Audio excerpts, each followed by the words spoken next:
Hi and welcome to this week's vlog. Well, here at the very top of the Conwy Valley, it's nice to see some cloud in the sky, but it still won't rain. And right behind me is Capel Cerrig. Capel Cerrig is one of the wettest places in the UK, but we are desperate for rain even up here. And I know up and down Wales, everybody's in the same situation, if not worse. We know there are plenty of people having to take drastic action in feeding their cattle, feeding their sheep, carrying gallons and gallons of water, and it isn't easy out there. So please look after yourselves. You will get through this. The rain will come. To my right over there is Conwy Mountain, and we saw just before the Royal Welsh Week some huge fires along that mountain, some devastating fires, not only on the Conwy Mountain. To my right here is the Rhiniogydd Mountains near Trawsfynydd, and there's been some devastating fires there. We also know there are other fires up and down the country, down in South Wales, the Cairngorms up in Scotland, and now down in the east of England. Now these fires are absolutely unprecedented this year.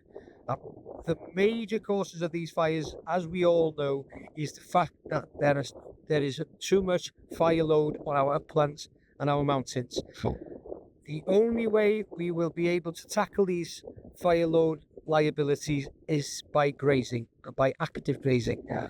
And this is a message that we've carried on throughout last week in the Royal Welsh Show, that now is the time to stop talking about reducing livestock, especially in our uplands.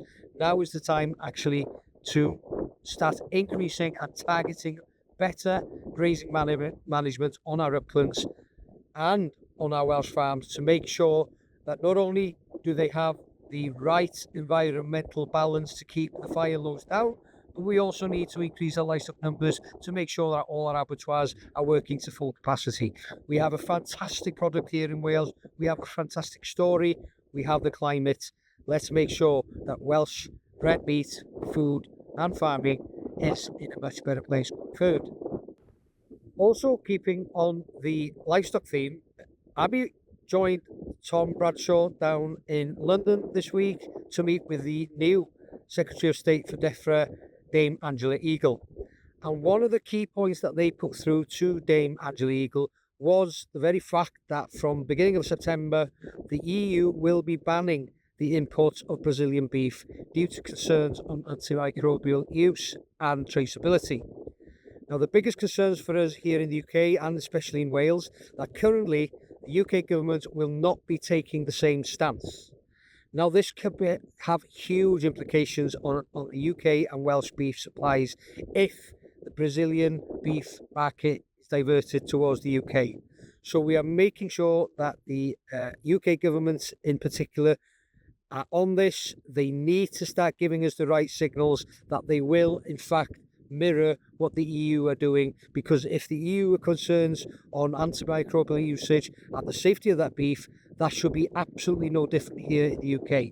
And if nothing else, it actually undermines our safe use and low usage of antimicrobial drugs and the quality of the meat that we produce here in Wales and in the UK.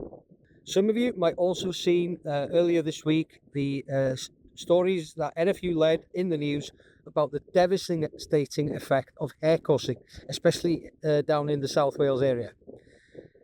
We've seen time and time again that these occurrences usually go without any sort of police intervention and certainly no prosecutions.